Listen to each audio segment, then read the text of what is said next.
Kaya po dun bumuelta si Pangulong Duterte. Kaya naghamon din si Pangulong Duterte, total pinasasama niyo yung anak ko. Sagutin niyo tong hamon ko, 'di ba? O mag-audit tayo. Yes, nagkaroon na ng informal na Uniteam. Sabi nga natin, 'di ba? Yan na pala bagong kay Uniteam. Yung mga Makabayan Black, Kakamping, Dilawan, mga Magdalo, presidente ng Liberal Party na si Lagman na hindi pumalag. Kitang-kita nila sa mga probinsya nila nagkakabayaran. Ito nga mga kababayan, bago natin ituloy ang video na ito, kung bago ka lang sa aking YouTube channel baka pwede makahingi ng like at subscribe at click mo na rin ang notification bell para updated ka sa aking nilalabas na bagong video. Salamat po. Yung nag-flex po ng muscle si Tambi, nagpakilalang siyang pinakamakapangyarihang tao sa Pilipinas. Ano po ang unang in-isolate nila? Yung mga Duterte, di ba? Kasi alam na nila kung ano ang tatakbuhan eh. May ambisyon eh. Siyempre, tirahin yung Duterte, tanggalan ng pasamain ng si Sara Duterte, pasamain sa pamamagitan ng confidential fund. At naganap po yan, tinanggalan ng confidential fund. Kaya po doon bumuelta si Pangulong Duterte. Kaya naghamon din si Pangulong Duterte, total pinasasama niyo yung anak ko. Sagutin niyo tong hamon ko, di ba? O mag-audit tayo. Yan ang hamon niya. Di na po makalimutan yan. O yan yung una. Nahiwalay yung mga Duterte hanggang sa talagang sa kanila rin galing yung sa ICC, no? Yung suporta nila sa PISTOC, talagang House of Representative lahat eh. Kung titignan nyo eh. Si ano talaga eh. Yung Duterte. Ngayon naman po, dahil yung Duterte hindi na good sa mga Marcos at Romualdez, mas good na sa mga Kakamping, Dilawan, etc. Pero inuunti-unti nyo rin yung mga Dilawan eh. Tignan nyo po ngayon, tumututol na po yung mga kaparian, hindi nila matik eh.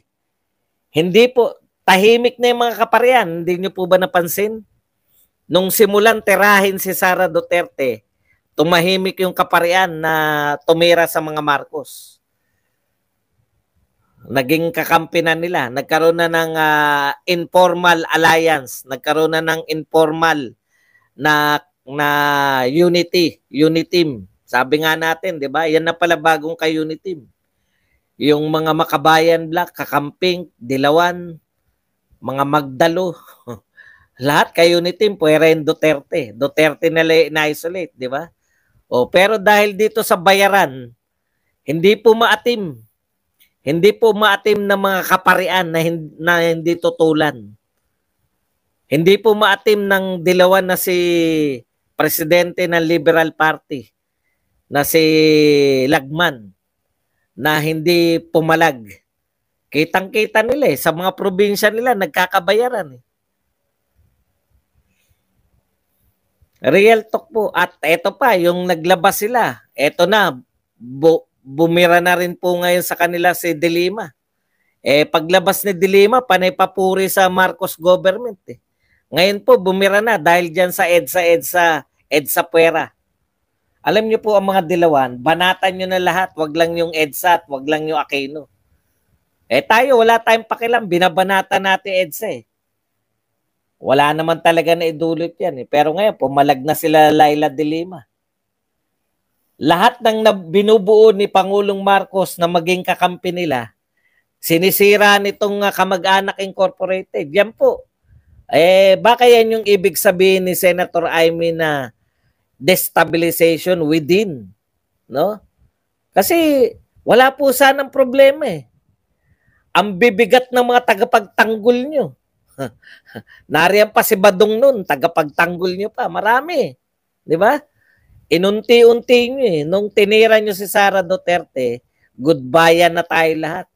Hindi po pwedeng may unit team tapos titirahin nyo yung ka-unit team nyo. Okay.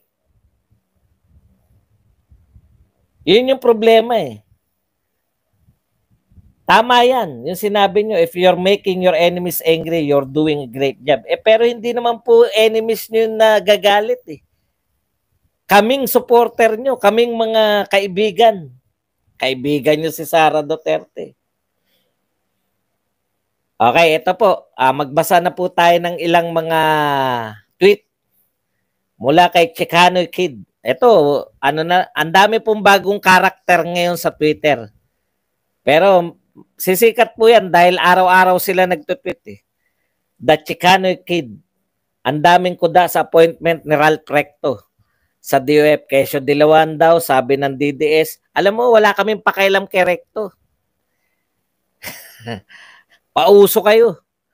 Wala kaming pakialam kay Recto. Hindi kami kumukuda kay Recto. Kahit sinong ilagay nyo dyan, wala na kaming pakialam. Bakit kami makikialam? Gobyerno ni Marcos yan. Wala kaming pakialam kahit sino i-appoint yan. Kaya yung mga sinasabi mong daming kuda kay Recto. Wala kaming kuda. Wala kaming pakialam. Ang tinatanong namin, bakit wala kayong reaksyon ang Pangulo na naman, as usual, wala na namang reaksyon ni magsabi na tigilan niyo yan, yung bayaran na yan. Alam na lahat ng Pilipino na nagkakabayaran.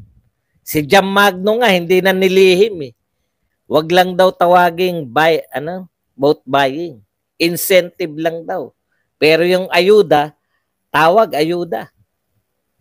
Ayuda sa pagpirma sa People's Initiative ay incentive, hindi vote buying. Ang talino eh. Ang talino.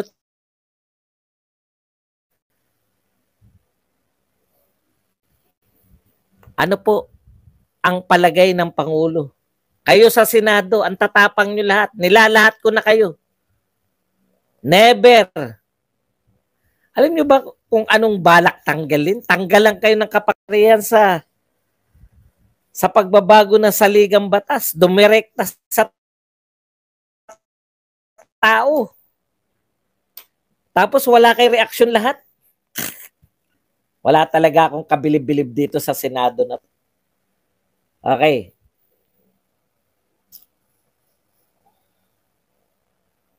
Ito po ang pinakamalupit, no? Ayon kay Senator Amy, madami na isingit sa BICAM. Isa na doon yung 12 billion na gagamitin sa Tchatcha.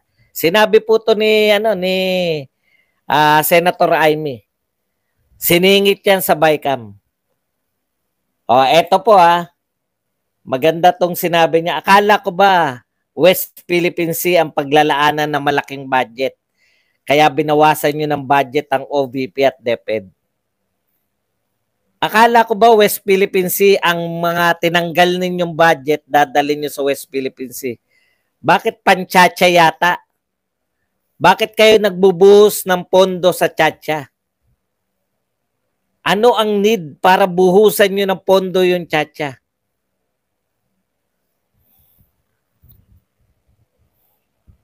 Mga lehitimong tanong po yan. Senado, bakit dehin bokiki kayo? Bakit wala kayong pakialam? Sa bagay, mag-iimbestiga na si Senator Amy, di ba? Hintay-hintayin natin. Okay.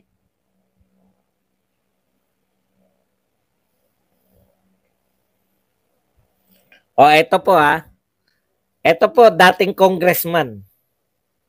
Ito po ang panawagan niya. Humarap sana si Attorney Raul Lambino.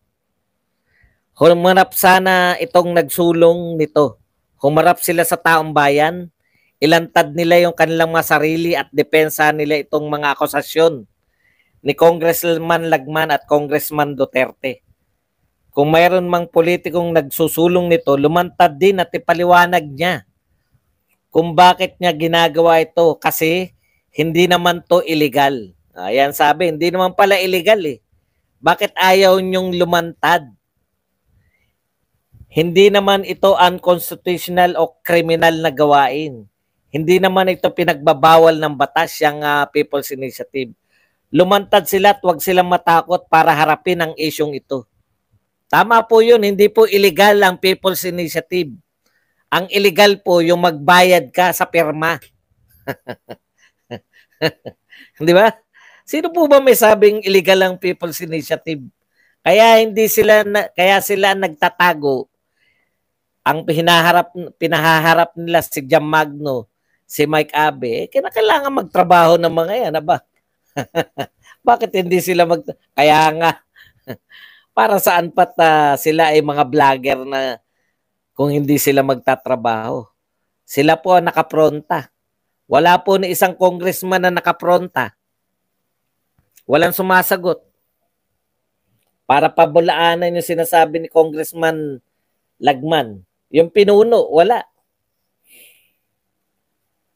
Kung nagustuhan mo ang ganitong video, huwag kalimutan ang magkomento kung ano ang saloobin mo. Salamat po.